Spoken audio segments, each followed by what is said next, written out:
sí trae como muchos más conceptos, más componentes, ¿sí? Bueno, aquí tenemos una clasificación de las noxias, ¿sí? Por lo menos encontramos en las simples, están las visuales, las auditivas, las táctiles, perdón, las olfativas y las gustativas. Las visuales es la capacidad para dar sentido a los objetos, los rostros, los colores, la forma, ¿mediante qué? Mediante los ojos, mediante la vista, que en este pues, primer inicio. Las auditivas es la habilidad que tenemos nosotros de reconocer los sonidos, como la música, todo el ruido del ambiente, el que ustedes están escuchando al fondo. Sí, hace parte de todo ello. Y pues todos estos ruidos pues vienen desde algún objeto, desde las personas también, entonces pues todo esto es un componente muy importante. Las táctiles es la capacidad de sentir a través del tacto. Ustedes saben allí que podemos encontrar alguna textura áspera, gruesa, suave, entonces es por medio de donde vamos a tener esta sensación, ¿sí? Todo el acercamiento, lo que vamos a sentir, esa sensación al sentir cualquier objeto. Como les decía anteriormente, ya ustedes en el momento de sentir esas texturas, allí es donde se va a desempeñar esta función. Las olfativas, pues todos sabemos que son los diferentes olores que percibe el ser humano, ¿cierto? Los perfumes, los malos olores, bueno, en fin. Y las gustativas es el estímulo recibido por las papilas gustativas que ayudan a distinguir los diferentes sabores. Ya pueden ser los diferentes sabores dulces, los amargos, los agrios, cuando ustedes están comiendo un helado, una comida con diferentes sabores que pueden allí distinguir, ¿cierto? Identificar ese sabor dulce, amargo, ácido. Bueno, estas serían algunas de ellas. También es muy importante reconocer que para la evaluación de esas noxias existen diferentes pruebas, diferentes test psicológicos, ¿cierto? Uno de ellos es el test de Popper-Leuter, que es la identificación de figuras superpuestas. Ustedes allí pues pueden ver en esta imagen varias figuras que están una encima de la otra. Entonces allí lo que debe de hacer el paciente directamente es poder reconocerlas, separarlas, dibujarlas, debe de hacer una descripción, identificación e interpretación de esa lámina, de todas esas figuras. Allí se pueden diagnosticar, se pueden identificar las diferentes falencias o alteraciones definidas allí dentro de las noxias. ¿Listo? Bueno, aquí también tenemos otro test donde también se pueden visualizar las diferentes figuras. ¿Sí? Entonces aquí el paciente puede identificar esas figuras que aparecen allí, también se pueden colorear, entonces él debe de decir el nombre de cada una de ellas. Y acá, como dice la imagen, en caso del fracaso, se propone una prueba de elección múltiple. Igual son muchas las pruebas que hay para que se puedan aplicar en el caso de la evaluación de las noxias, pero estas son como algunas de ellas.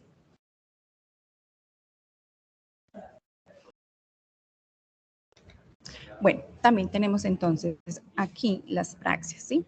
Se definen como movimientos organizados producto de procesos de aprendizaje previo que tienden a un objetivo determinado, y esos movimientos son complejos, secuenciales, no se producen por instinto, estos son aprendidos y tienen una intención o propósito que les da origen. Se encuentran muy ligadas a las noxias, ¿sí? E incluso algunas praxias complejas son rígidas en un principio por noxias también complejas como las visoespaciales. Bueno, existen varios tipos aquí de praxias que pueden ser simples o complejas. Las simples son, por ejemplo, aquellos movimientos que permiten sacar la lengua, guiñar el ojo, es decir, picar el ojo, elevar las cejas, entre otras. Son esos tipos de movimientos entonces característicos allí como los ejemplos que estamos dando allí, ¿cierto? Allí también nos habla de patear una pelota, hacer nudos, hacer una trenza, recortar, pegar. Esto es, ¿sí? Todos esos procesos neurológicos que nos permiten entonces realizar esos movimientos o ejecutar las habilidades corporales de mayor y menor dificultad. En estas acciones, ¿qué funciones ejecutivas utilizamos nosotros? La organización y la planificación, ¿listo? De acuerdo a esos estímulos recibidos en ese corto lapso de tiempo. Bueno, entonces también existen unos tipos de praxis, ¿sí? Que vamos a verlos aquí más adelantico.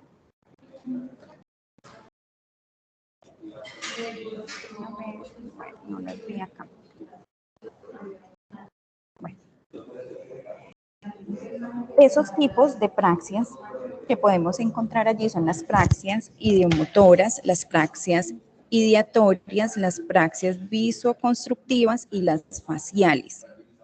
Bueno, entonces, esas idiomotoras son las que o en donde utilizamos o realizamos esos gestos, movimientos de forma intencional, como hablábamos anteriormente de los ejemplos, picar el ojo, hacer algún movimiento de manera intencional, ¿sí? ¿Cuáles son las praxias ideatorias? Entonces, son esas que guardan relación directamente con la capacidad corporal que tenemos nosotros, de efectuar también gestos con el fin de utilizar un objeto.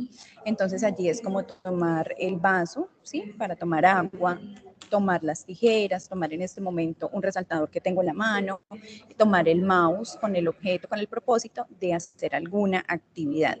También podemos encontrar las praxias visoconstructivas, como les decía anteriormente, y estas son esas capacidades que tenemos nosotros los seres humanos relacionadas con esa habilidad para completar alguna actividad, ¿sí? Para planificar movimientos, para poder hacer un dibujo, para seguir, para poder pintar, para seguir por lo menos, en este caso, una receta de algún postre, alguna comida salada, bueno, en fin, ¿sí?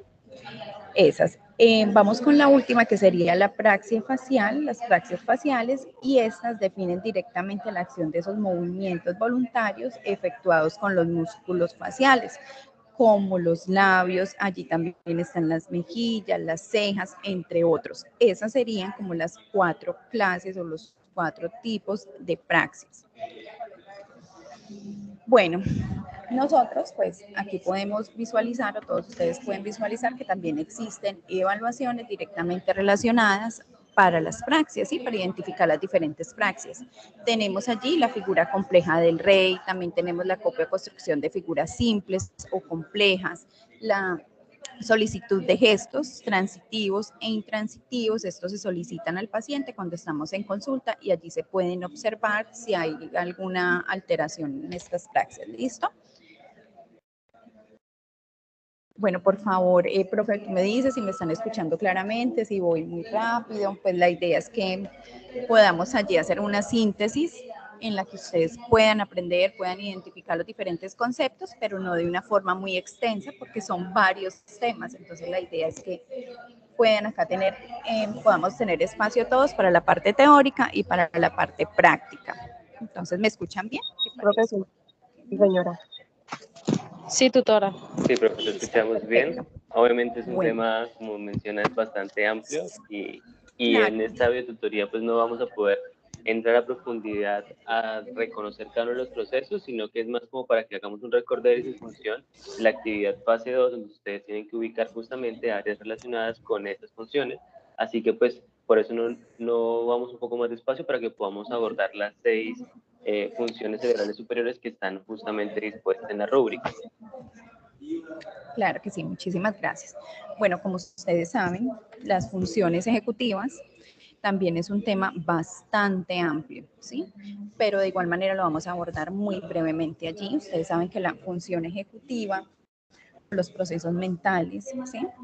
O funciones cognitivas, entonces son el conjunto de habilidades que tenemos nosotros, ¿sí? Que nos permiten hacer diferentes actividades. En estas pueden encontrar la memoria de trabajo, la planificación, la inhibición, la flexibilidad, la atención, en todos los días de nuestra vida, en todas las actividades diarias que se ejecuten, siempre vamos a necesitar de ellas, ¿listo? Esas funciones ejecutivas, esos procesos mentales, así son llamados, entonces son esas funciones cognitivas básicas en el ser humano que nos permiten todos realizar esas actividades simples, ¿listo? Entonces, ¿cuáles actividades simples? Ejemplo, nos permiten realizar esas funciones ejecutivas. Mirar televisión es una de ellas que hacemos todos, casi todos los días, pero también nos permite realizar otras actividades de mayor complejidad, como cuáles. En el caso de los pilotos, entonces de volar un avión, de poder pilotear un avión. Sí, estas funciones entonces cognitivas son muy necesarias y las utilizamos, como decía yo anteriormente, prácticamente todos los días, en cada momento de nuestras vidas, ¿sí? Entonces, por lo menos cuando se identifica algún daño, alguna alteración a nivel neurológico, pues ya esto entonces suele ser muy evidente porque afecta a todas estas actividades de la vida diaria. ¿Listo? Bueno. Entonces, ya acá mirando un poco más las funciones ejecutivas, desde la parte neuroanatómica podemos identificar aquí en la corteza orbital se encuentra la regulación y control emocional, conductual, también en la corteza medial podemos encontrar el tono cortical, el esfuerzo respecto al proceso de la atención, la estabilidad de las huellas de la memoria. En la corteza prefrontal encontramos la regulación, la planeación, control de los procesos psicológicos complejos.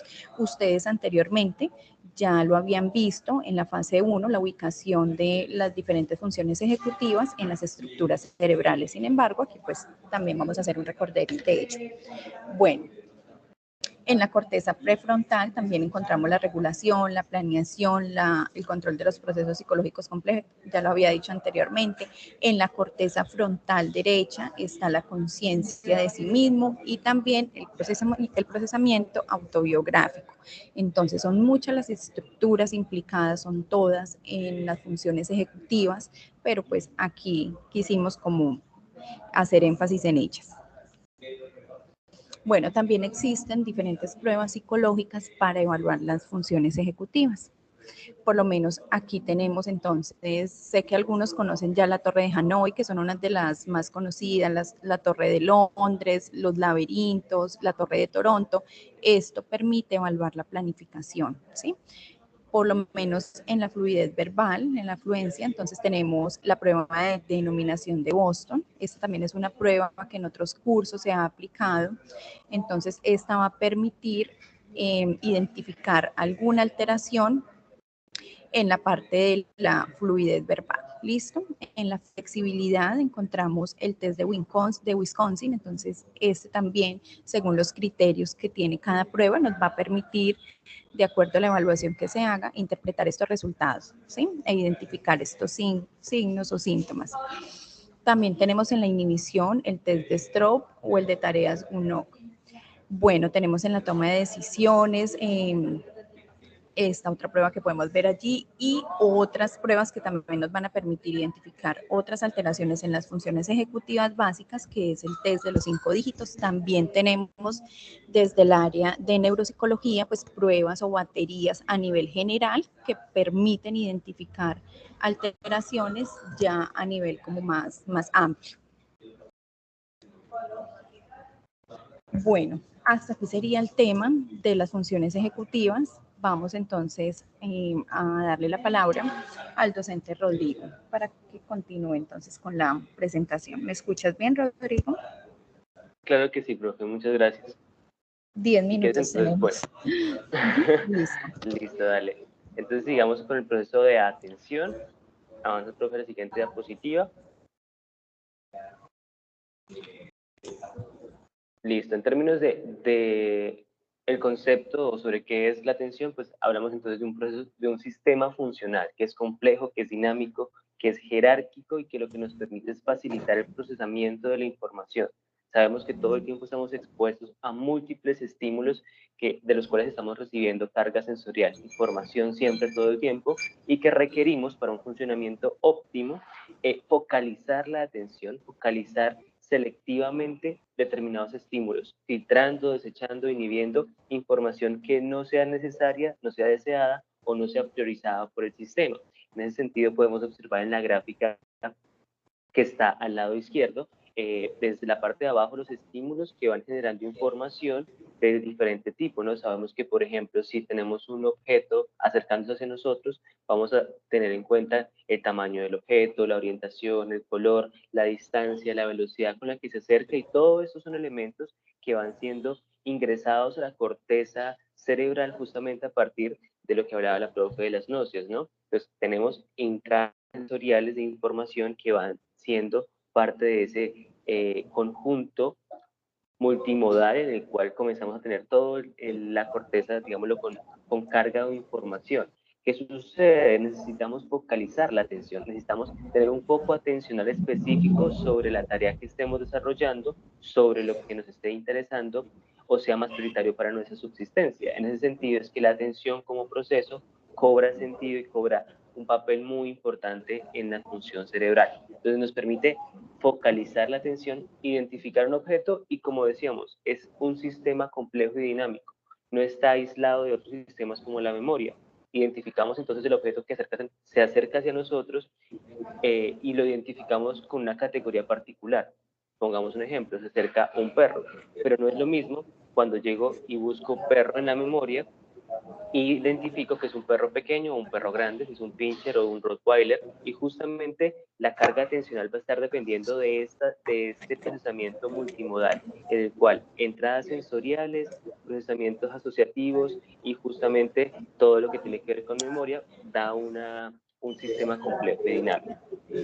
¿Cómo o dónde podemos ubicar la atención en términos de las áreas que más se relacionan? Profe, pasemos a la siguiente diapositiva.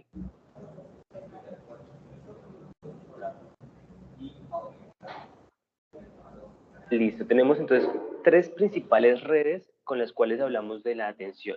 La primera es una red de estado de alerta, que nos recuerda el SARA, el Sistema Activador Reticular Ascendente, en el cual podemos observar acá precisamente el sistema noradrenérgico, que es el que hace esa función de activarnos, tanto desde el principio del despertar posterior al sueño hasta la activación hipervigilante que se da en una situación más compleja, como podríamos decir, una situación en la que nos expongamos a un peligro. Entonces, esta activación que se da, donde principalmente el lucus coeruleus y el tálamo tienen unas principales elementos de mayor envergadura frente a ese proceso. Esas son las áreas como principales en la red de estado de alerta, lucus coeruleus y tálamo, ¿listo? Aquí comenzamos a ver toda la aferencia de la red noradrenérgica que vamos a ver que pasa por cerebelo, sube a lo que corresponde a la parte prefrontal, irriga también a zonas parietales y occipitales dependiendo de ese proceso como se da. Entonces es importante que tengamos acá en la red de estado de alerta 2 claves, tálamo y lucus coeruleus. Dentro de la red de orientación vamos a encontrar una subdivisión en 2 tipos de áreas. Las áreas asociadas a la atención de la organización de arriba hacia abajo, lo que denominamos como up to bottom, y que justamente está relacionada con todos esos elementos que de manera volitiva, que de manera voluntaria decidimos prestar atención, como por ejemplo esperamos que todos ustedes tengan en este momento activadas esas regiones dorsales porque quieren prestar atención a esta actividad de fortalecimiento. Pero si por ejemplo están sentados en su computadora observando claramente, pero se acerca hacia ustedes una pelota que arrojó a alguien, pues comienza el sistema de atención ventral, que es de abajo hacia arriba, donde justamente esa entrada sensorial que se identifica en el campo visual va a generar una señal de alerta y va a generar un cambio atencional hacia ese objeto en movimiento. Entonces, las áreas dorsales que vemos del color en la parte de arriba principalmente, que está pues las áreas, la parte más medial de la zona frontal y áreas de la parte parietal como tal que están relacionadas con eso. Entonces es importante que para cuando ustedes vayan a ubicar en el simulador, pues no ubiquen corteza parietal completa, sino que puedan ubicar justamente estas regiones un poco más específicas de la corteza parietal. Igualmente, cuando estamos hablando del sistema de atención dorsal, mientras que si hablamos del sistema de atención ventral, vamos a encontrar que participan algunas áreas de la corteza de la temporal y también partes de la corteza frontal, de la circunvolución frontal ventral. Entonces, justamente si los tenemos, también tenemos la unión temporoparietal dentro de ese sistema de atención ventral. Esto lo pueden ustedes identificar de manera más específica y con un poco más de detenimiento en el libro que está recomendado de la bibliografía, que es el libro de Kolb, en la página 619 de manera específica. Para finalizar un poco el tema de la atención en cuanto a la neuroanatomía, tenemos unas redes ejecutivas dobles que justamente están de la mano con todo el sistema de funciones ejecutivas que explicaba la profe Natalia. Y es que, bueno, la atención no está desligada del resto de procesos, entre ellos los procesos ejecutivos, donde encontramos importante participación de las zonas dorsales, dorsomediales, la corteza frontal y prefrontal, así como de las cortezas parietales, tanto del lado derecho como del lado izquierdo. Justamente la diferenciación entre el sistema de control frontoparietal es la tarea momento a momento, mientras que la del sistema cíngulo-opercular, que ya nos habla entonces de esas partes mediales. Entonces, fíjense, en la imagen del lado derecho, los dos primeros cerebros nos muestran una vista medial donde encontramos tálamo, corteza anterior prefrontal y cortezas dorsales y mediales de la corteza frontal, ¿cierto? Esas regiones están participando principalmente de ese sistema de control frontoparietal, mientras que en las segundas dos imágenes del cerebro vemos regiones más del sistema cíngulo opercular que están en negrito, donde están pues como relacionados con esos elementos de estas dos redes ejecutivas. Eso es un tema bastante denso y bastante amplio que nos gustaría tener más tiempo para poder explicárselos, pero pues sabemos que tenemos más procesos para mencionarles y pues justamente queremos dejarle acá algunos tips para acompañarlos en esta actividad de fase 2. Pasemos a la siguiente diapositiva, mi profe. Listo.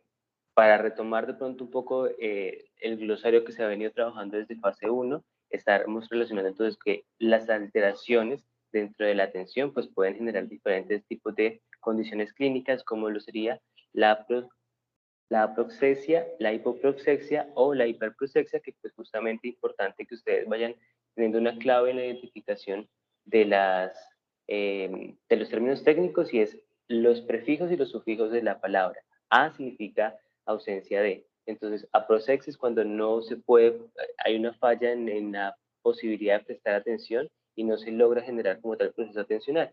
Mientras que hipoproxexia, hipo entonces es reducida, y prosexia nos refiere a la parte atencional, que hay unos reducidos niveles de atenciones ya de tipo patológicos, mientras que la hiperprosexia, hiper en este caso es aumento, pues justamente nos relaciona con este elemento. Son como tres términos que están relacionados con afectaciones que se dan en el proceso de atención, ¿listo? Es un poco de información complementaria para que ustedes puedan nutrirse y tener el hilo de lo que hemos venido hablando desde fase 1 con fase 2 de algunos elementos que pueden presentarse fallas atencionales. Esos son como términos del glosario para que ustedes los recuerden.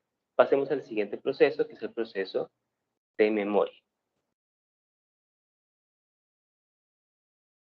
Avancemos con el siguiente, profe.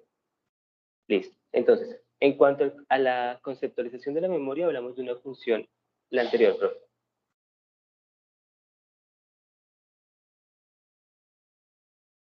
Avanza donde está esa correcta. Es una función neurocognitiva que permite consolidar la información a partir de diferentes pasos. Registramos, codificamos, consolidamos, retenemos, almacenamos, recuperamos y evocamos. Son diferentes momentos que se dan dentro del proceso de memoria, que justamente vemos la relación nuevamente memoria-atención, porque al momento de registrar y codificar, pues estamos focalizando en un estímulo o en un tipo de información particular para después consolidarla, retenerla, y justamente en ese proceso de almacenamiento poder posteriormente recuperarla o evocarla. ¿Listo? Es importante también una nota frente al aprendizaje, que muchas veces parecieran ser términos sinónimos, porque cuando uno aprende, pues también está almacenando cierto tipo de habilidades, y es que mientras en el aprendizaje la capacidad de adquirir nueva información, en la memoria es la capacidad de retener esa información aprendida. Y esos son procesos complementarios. Y tenemos además que existe una subdivisión de la memoria, primero en dos grandes planos, memoria a corto plazo y memoria a largo plazo. Esto la memoria a corto plazo puede ser de tipo sensitiva, motora o cognitiva, en función de que vamos a tener puntos de información. Si es sensitiva, entonces imagínense ustedes que alguien les dio un beso y sienten, después de que ya dejaron de darle el beso, todavía la sensación sobre la parte de la piel donde le dieron el beso. Eso es parte de esa memoria a corto plazo a nivel sensorial de tipo táctil. Pero también ustedes pueden estar pasando por una panadería, huelen que está el pan recién horneado, y pueden ustedes ya caminar a una todavía sentir o recordar ese aroma de una manera muy tangible. Son diferentes modelos de la memoria a corto plazo. Mientras que la memoria a largo plazo la subdividimos en tres: explícita, implícita y emocional. Dentro de la explícita es todo lo que hacemos de manera consciente, que podemos, que tenemos como un nivel de atención frente a esto, que tenemos la memoria episódica, personal, autobiográfica, semántica, de hechos y conocimientos. Entonces, cuando ustedes les preguntan ¿cuál es el área de Brodmann 48?, que ustedes puedan decir es el área de Brodmann 48, es el área de Broca, eso implica justamente una memoria de tipo explícita consciente, donde hay un conocimiento particular que se genera, pero también está relacionado con la memoria autobiográfica en términos de cuando nos preguntan ¿usted dónde nació? Yo sé que nací en tal municipio. Eso es parte de esa memoria a corto plazo, a largo plazo de tipo explícita. Mientras que de la implícita tenemos entonces las habilidades, hábitos o condicionamientos que se dan y que no tienen necesariamente que pasar a un nivel atencional. Ejemplo de ello es montar en bicicleta. Cuando usted ya aprendió a montar en bicicleta y tiene esa habilidad en su memoria procedimental, pues cuando usted se monta en la bicicleta no está pensando en que tiene que pedalear, en que tiene que poner las manos en el manubrio, sino que simplemente lo hace como de forma rutinaria, justamente inconsciente, lo diríamos de alguna manera. Y de la parte emocional, pues tenemos que hay elementos como la atracción, evitación o miedo que van a ser importantes en la consolidación de la memoria a largo plazo. Entonces tenemos que hay sensaciones que asociamos con ciertas palabras, con ciertas personas, con ciertos lugares que justamente nos evocan una emoción que no es porque en ese momento específicamente se esté dando, sino que está relacionado con elementos previos que fueron importantes en la consolidación de esa información de tipo emocional o afectivo. Avancemos ahora hacia la siguiente diapositiva.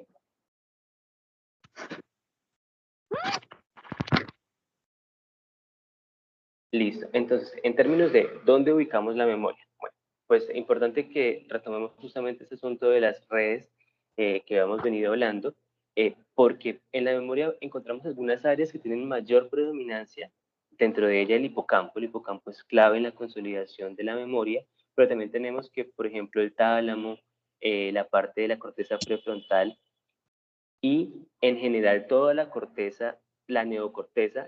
Quiero hacer esta aclaración porque en algunas de las retroalimentaciones encontré que me ubicaron como área o como estructura de la memoria la neocorteza.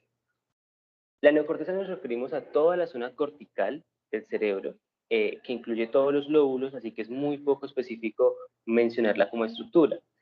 En esta imagen del libro de Kolb, pues la relacionan porque justamente la memoria va a implicar distintas áreas, pero luego se va especificando cómo quedaría, cuáles áreas de la neocorteza específicamente quedan relacionadas. Entonces tenemos que en estas redes de la memoria explícita nos queda la corteza prefrontal, el tálamo medial, no es todo el tálamo, sino una parte específica de ellos, que está relacionado o que tienen vías aferentes y eferentes, es decir, se comunican entre sí con las cortezas prefrontales y con distintas estructuras de los lóbulos temporales, ¿listo? Entonces los lóbulos temporales van a tener una importante participación en el proceso de memoria explícita de manera principal y va a estar mediado todo esto a partir del tronco encefálico porque son los sistemas corticales de tipo serotoninérgico, noradrenérgico y acetilcolinérgico que son importantes justamente como neurotransmisores en la comunicación cerebral de estas distintas áreas. Entonces es importante que retomemos. Las áreas no están aisladas, sino que se conectan entre sí y los diferentes neurotransmisores tienen vías que justamente facilitan o permiten esta conectividad. Dentro de la memoria explícita, pues vemos que hay muchos tipos de memoria. Enfoquémonos un poco, como por dar un ejemplo, la memoria episódica, donde justamente vemos lóbulo temporal y lóbulo frontal ventral, que están conectados a través de algo que se denomina fascículo uncinado. Este fascículo uncinado es justamente una serie de neuronas que están mielinizadas y permiten la conexión entre ambos áreas, tanto de la corteza frontal como de la corteza temporal, y que incluyen también parte de la corteza insular. Entonces, dentro de la memoria, el subtipo de memoria episódica va a tener particularmente estas 4 estructuras participantes. ¿Listo? Pasemos a la siguiente diapositiva. Para quienes preguntan si esta clase está siendo grabada. Profe Natalia, la siguiente diapositiva, por favor.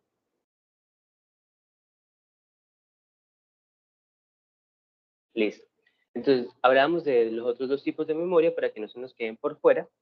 Que sería la memoria implícita y memoria emocional. Dentro de la memoria implícita, tenemos entonces que vamos a encontrar áreas más subcorticales que están justamente relacionadas. ¿Cómo lo son? La sustancia nigra, la amígdala, el cerebelo, el tálamo nuevamente aparece porque son las diferentes áreas donde esa memoria de tipo procedimental, por ejemplo, que implica un nivel de equilibrio y un nivel motriz que no pasa necesariamente por corteza todo el tiempo, sino que va a estar relacionado con un aprendizaje de habilidades, como lo hablábamos, pues va a estar justamente relacionado con esas áreas, digámoslo, de tipo subcortical, donde cerebelo nos va a ayudar como justamente la parte de equilibrio y de ciertos movimientos finos que son aprendidos dentro de la memoria implícita, que quedan relacionados o guardados. La amígdala, como todos esos elementos también relacionados con la parte afectiva importantes en los niveles de condicionamiento. Ustedes saben que en el condicionamiento hay estímulos castigos y recompensas que están relacionados justamente con estas redes de tipo afectivo en algo que genera placer o displacer. También está relacionado el tálamo ventral y la corteza premotora. Recordamos entonces que dentro de esa memoria implícita está todo lo relacionado con hábitos, rutinas y de tipo de memoria procedimental. Entonces, que ustedes respondan en la fase 2 con alguna de estas estructuras estaría correctamente relacionado de manera más específica con la memoria implícita.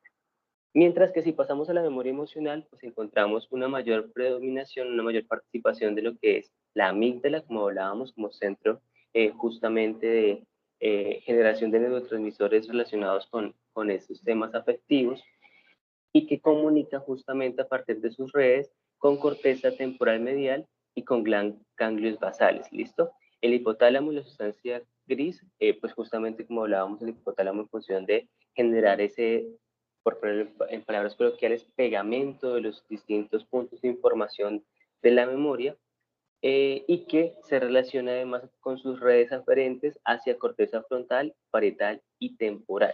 Entonces, justamente estos elementos también va a ser válido que los ubiquen como parte de memoria. Pasemos ya al siguiente proceso, el último proceso, que es el proceso del lenguaje.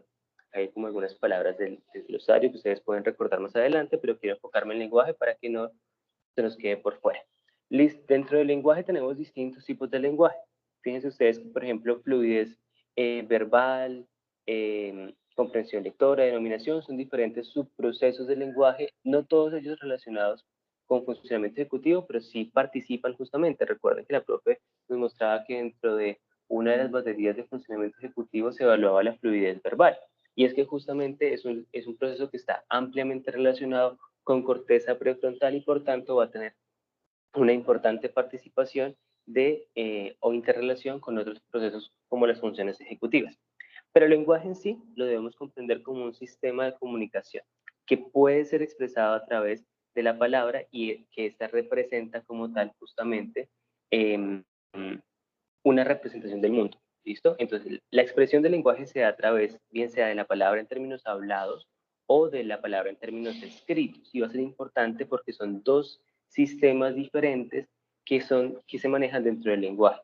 Dentro de la parte hablada, pues tenemos justamente que todo el sistema bucofonatorio va a estar relacionado con la pronunciación, con la prosodia, con la generación del sonido, los fonemas, mientras que en la escritura, pues vamos a tener todo lo que tiene que ver con motricidad fina de manos para establecer justamente allí algunos procesos. Pueden profundizar un poco más sobre el lenguaje y sobre los procesos cognitivos que estamos hablando en el libro de Portellanos, que también está en la bibliografía recomendada para el curso. Avancemos a la siguiente diapositiva.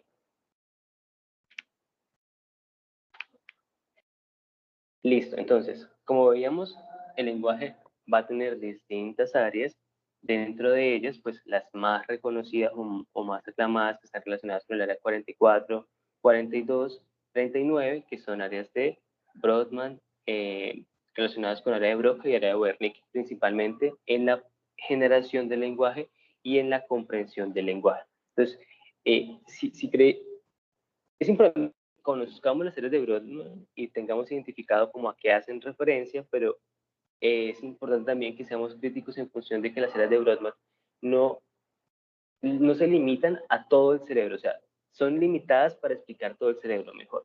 Y por eso les pongo el cuadrito que está en el centro, y es que, por ejemplo, el área 44 y 45, que están relacionadas justamente con la producción del lenguaje, pues en estudios recientes se han podido subdividir en múltiples niveles, en múltiples zonas específicas que tienen que ver con áreas determinadas y que entonces sabemos que si bien hablamos de 44 y 45 en producción de lenguaje, pues tenemos que esas se subdividen por las diferentes redes con las cuales se conectan. Entonces va a ser muy importante que podamos comprender que la estructura de la cual nos respiramos, pues no es una estructura abstracta específica, sino que pues justamente representa o nos permite poner en palabras algo muy complejo como es el funcionamiento cerebral. ¿Listo? Entonces tenemos para recordar de la parte frontal, áreas 4, 6, 9 de Brodmann, que están relacionadas con producción del lenguaje, con temas motores y premotores, 44 y 45, pues más específicamente con el asunto de la producción de fonoarticulatoria y cómo se conectan justamente estas vías con las regiones temporales, como el giro de Hertz o la corteza superior temporal, justamente con la circunvolución superior temporal, que participa también de ese proceso de lenguaje. Discúlpenme acá, me quedo mal en la parte de arriba.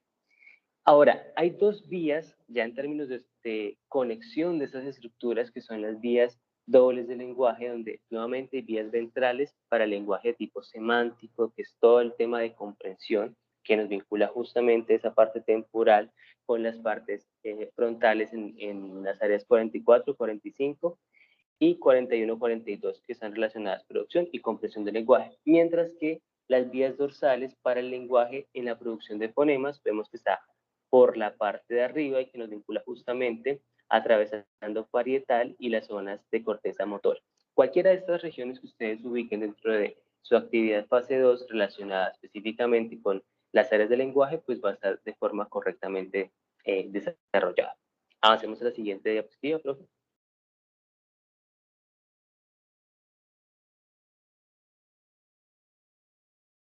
Listo, entonces aquí como para ejemplificar dentro del lenguaje lo mucho que se ha estudiado y se ha podido identificar como regiones o zonas que participan mayormente frente a ciertos procesos, como por ejemplo en la parte inferior derecha encontramos la localización de áreas que se activan frente a sustantivos de diferentes tipos. Es decir, cuando hablamos de personas o cuando hablamos de animales o herramientas, todos son sustantivos dentro del término del lenguaje, pero tienen participación de áreas diferenciales y eso nos explica justamente el nivel de complejidad con el cual funciona en términos de redes el cerebro cuando se trabaja con esa función de lenguaje. Mientras que, por ejemplo, es muy interesante y permite ver unos avances de neurociencia en función de no pensar solamente la estructura que estamos viendo, y es la imagen del centro del lado derecho, la parte superior, que dice las cortezas premotoras y temporales se activan con sustantivos para las herramientas.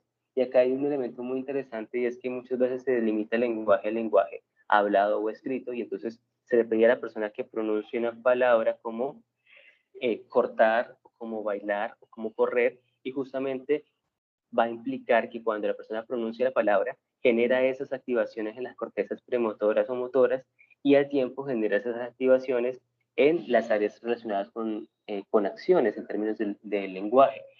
Pero se ha investigado también que con el solo hecho de pensarlo ya está justamente activándose las mismas áreas y nos pone nuevamente en este debate pensamiento-lenguaje, que va primero, que va después, que es justamente uno de los temas más apasionantes en el campo de la neuropsicología que se ha venido estudiando. Entonces, como por darles una pincelada también de esas posibilidades de investigación que se están desarrollando y pues recortar ya finalmente esas regiones que se vinculan en la activación de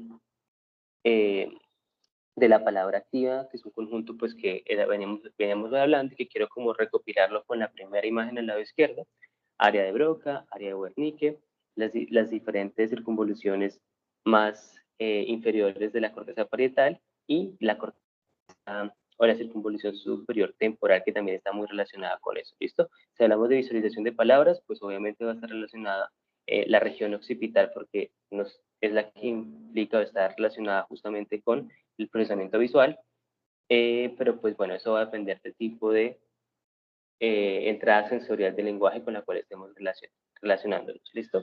Avancemos ya a la siguiente diapositiva para dar como un cierre justamente frente a algunos conceptos claves o algunos tecnicismos que se utilizan en función de problemas de lenguaje, como sería la dislalia. Entonces, simplemente quiero recordarles esta forma de fácil de aprenderse las palabras técnicas de los glosarios, y es dis significa discapacidad o que no está funcionando correctamente.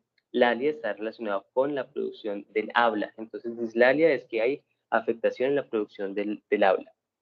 Agrafia, ya hemos visto que el prefijo a significa ausencia de, y grafia es pues justamente grafo, que significa palabra escrita, y vamos a ver que en la grafia pues va a haber una afectación justamente en el proceso de escritura de palabras, mientras que la parafasia, que es contra a, fascia es palabra. Recuerden, para en función de paranormal, parapsicología, entonces lo que no es normal, lo que no es psicología. En este caso, parafasia, una palabra que no es. Entonces, es una condición clínica particular donde la persona suple palabras por otras que no son y que no está bien relacionado. Puede ser patológico y estar relacionado con algunos problemas de accidentes cerebrovasculares en regiones justamente de las que veíamos relacionados con el lenguaje. Estas que hemos venido hablando son lenguaje, discúlpame que en la parte de arriba queda memoria, pero pues son justamente las tres relacionadas con lenguaje, para que les quede en cuenta en el momento de revisar este material.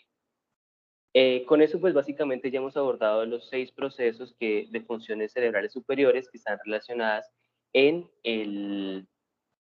la guía de la fase 2, y podemos justamente tener como una capacidad más fácil de poder resolver el paso 3 de la actividad fase 2, que es ubicar 2 estructuras de estas 6 funciones cerebrales que estamos viendo. Ya nos quedan simplemente unos últimos 5 minutos para poder resolver algún par de dudas. Igual esto queda grabado para que ustedes puedan verlo más adelante. Profe Natalia, no sé si quieras adicionar algo más. Tienes el micrófono en este momento cerrado.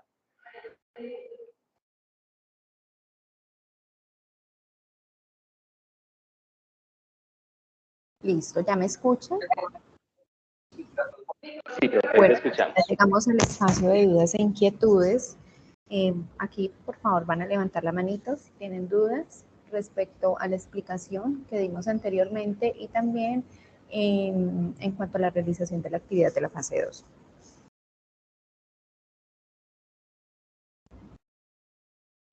No, señora. Veo que Michelle Medrano levantó la mano. ¿Te escuchamos? Buenos días, tutora y compañeros. Buenos días. No, lo que pasa es que no, pues en la explicación todo claro, pero tengo inconvenientes con la plataforma, no avances, o no sé si hago el procedimiento mal hecho, pero, por ejemplo, terminé todo el trabajo según la explicación que montaron en el foro, y voy a mirar dónde está el trabajo guardado y aún así no me aparece. Por favor. No te escucho muy bien, qué pena, no te escuché. Creo que fue algo referente con las escenas que no se guardaron. Sí, correcto, con el simulador. Los que hicieron el trabajo antes del 29 de febrero, 1 de marzo, pues como se les envió un comunicado, hubo una situación con el simulador, dado que hubo una actualización que generó procesos de error con las escenas que ya estaban guardadas. Si guardaste las escenas después del 1 de marzo y aún así persiste el error, tienes que comunicarle a tu tutor, porque la falla entonces específica de tu usuario y tienen que resolverla pues haciendo como tal una asistencia técnica más puntual, porque pues es lo que tenemos de información hasta el momento que nos ha confirmado pues la directora al respecto. Tutor, qué pena, ¿puedo interrumpir para ayudar a aclarar esto? Buenos días. Sí, dale. Sí, mira, lo que pasa es que también a veces uno se demora, pues, digamos, acomodando, pues, que el cerebro quede bien aquí y allá. Entonces, digamos, si uno se demora mucho tiempo con el simulador abierto, él no te va a guardar pues, no va a crear, pues, esa imagen o lo que quieras guardar. Entonces, a mí me pasó. Entonces, lo que yo hice para la siguiente ocasión fue como ya saber a lo que iba a hacer, y entonces guardaba una escena, cerraba y me volvía a loguear, y así me quedaron guardadas todas las escenas. Pero es porque uno se demora mucho tiempo con el simulador abierto. Eso suele pasar. Gracias, eso era lo que tenía que decir. Dale, muchas gracias por la aclaración también.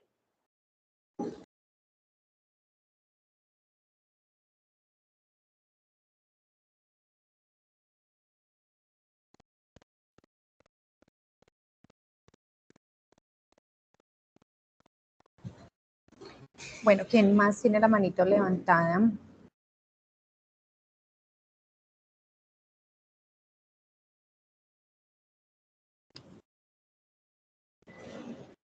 Alexandra, Valentina.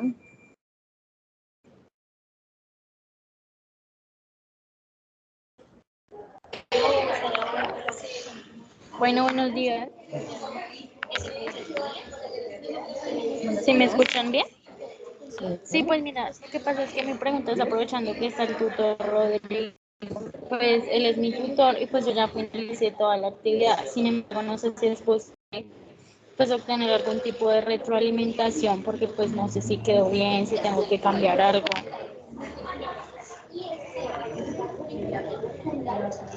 Hola, claro que sí. Yo estoy justamente en proceso de revisar, sino que tengo pues varios estudiantes en fila y tan pronto hagan la retroalimentación, te respondo y te dejo como observaciones frente a lo que podrías mejorar, y si tienes todo bien, pues de una vez te califico para que quede la nota correspondiente, ¿vale? Ok, muchas gracias.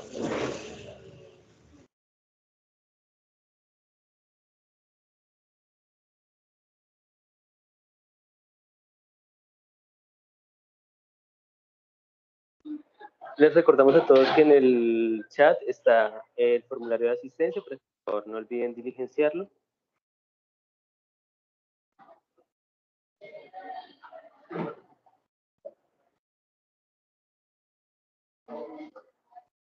Buenos días. Sí, buenos días. Hola. Buenos días, doctor. Es que tengo dos preguntas. Primero, es con referencia a las noccias y a las praxias. Lo que pasa es que no alcancé a ingresar al principio pues, de la webconferencia. Entonces, la verdad no he podido como ubicar bien, o sea, no he entendido muy bien, no sé, o cómo ubicar, y ya he visto pues en el atlas de Qual, pero no logro como ver para ubicar bien las partes. ¿Usted me podría decir dónde puedo localizarlas en el libro? Es que no estuve en la primera parte de la web.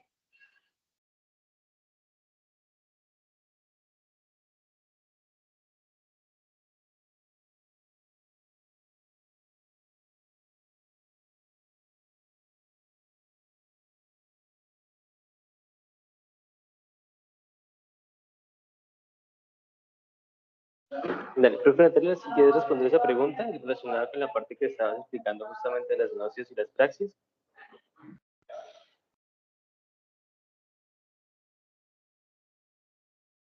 Hola, claro que sí, pero ven, no te entendí muy bien la pregunta. ¿Dónde se van a ubicar de acuerdo a la actividad? Sí, lo que pasa es que, o sea, en el libro de Cole no encuentro, ¿sí? No encuentro como el dibujo como tal, pues para hacer la ubicación, ¿no? De las estructuras. Entonces, no sé si ya las mostraron en la primera parte de la web porque no alcancé a entrar con ustedes, sino que entré después y ya había pasado la explicación de las noccias y las praxias. Sí, claro, hicimos la explicación referente a la definición, la clasificación, algunas alteraciones y la manera, perdón, los tipos de evaluaciones que hay disponibles para este tipo de inoxia, ¿sí? En Pero cuanto la a la ubicación, ubicación en el mapa no la hicimos hasta el momento, pero ya te vamos a colaborar, ¿listo? Vamos a seguir bueno, con otra muchas pregunta y gracias. ya enseguida respondemos la tuya. Muchas gracias.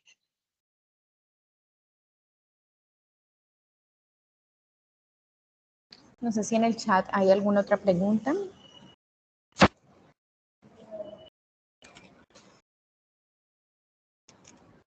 Buenos días, ¿cómo están?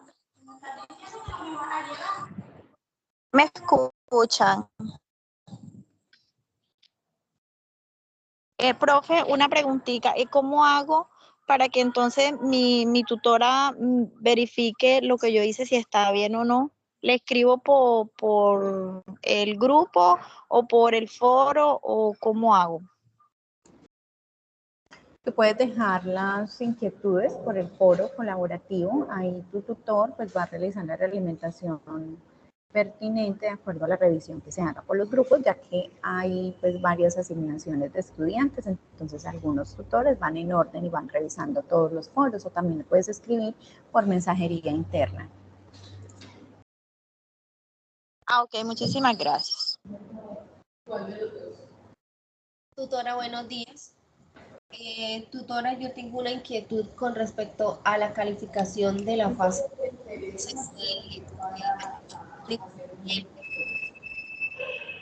No sé No se te escucha. todavía no me aparece la calificación de la fase 1. Tienes que escribirle a tu tutor o a la tutora por interno, porque ya esas calificaciones ya fueron actualizadas. Ah, ok, tutora, gracias. Pero le escribes por correo interno, ¿listo? Gracias, sí, señora. ¿Alguna otra duda, otra inquietud?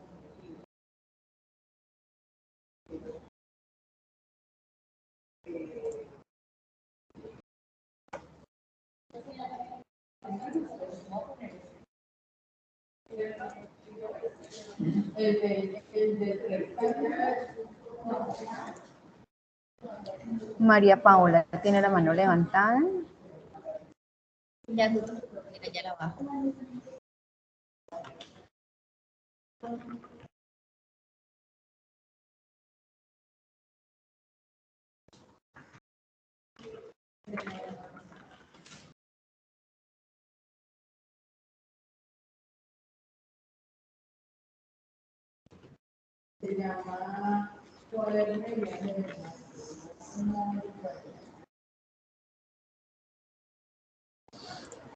Frente a la actividad no existe ninguna otra duda, inquietud. Todo está súper claro.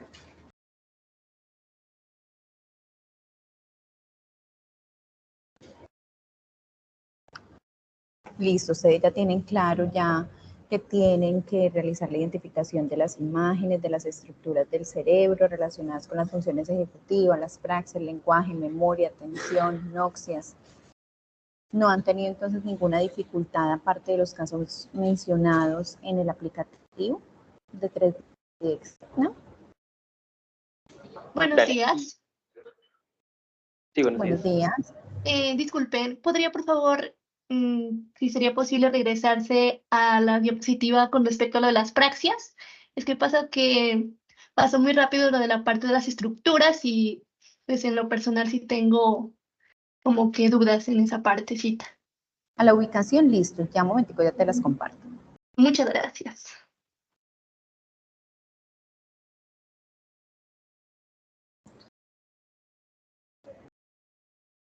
Sí, igualmente yo en este momento no he podido acceder al libro, que responde la pregunta anterior de la compañera, pero les voy a dejar entonces en el grupo de Teams que tenemos un pantallazo como de las páginas del libro de Kolb, donde se habla justamente de esas estructuras de praxias y noxias que están relacionados, pues todo el tema de noxias con entradas sensoriales, áreas sensoriales, visuales, olfativas, gustativas, táctiles, y las praxias pues con todo el tema motor, premotor e ideomotor que también está relacionado en el libro, pero pues en este momento no pude accederlo, ya nos dieron las 11:05, entonces en el transcurso de la tarde les estaré dejando en el equipo de Teams esos pantallazos del libro específicamente, donde pueden retomar la bibliografía correspondiente para hacer respuesta a la pregunta anterior.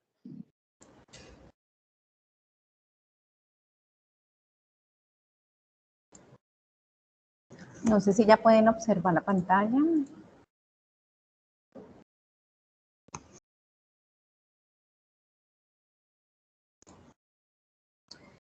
¿Listo? Bueno, Listo, desde aquí profe, les entonces estamos tenemos viendo. las diferentes ubicaciones, las bases cerebrales de las praxias, ¿listo? La ubicación de las estructuras, está la corteza motora, premotora, prefrontal sensitiva y asociativa. También podemos aquí visualizar los ganglios basales, el núcleo caudado, el globo pálido, el putamen, núcleo, complejo amigdalino. Entonces aquí también vemos la sustancia negra, núcleo rojo, si quieren también entonces le pasamos pantallazos o no sé si podemos compartir la presentación y se la enviemos a todos. De igual manera ustedes cuentan con el aplicativo de Biotech 3DSEC y allí también se pueden ubicar. ¿Listo? Bueno, entonces ya son las 11:06 de la mañana, vamos a finalizar el encuentro de la actividad de fortalecimiento de la fase 2. ¿Alguna otra cosa para finalizar, profesor?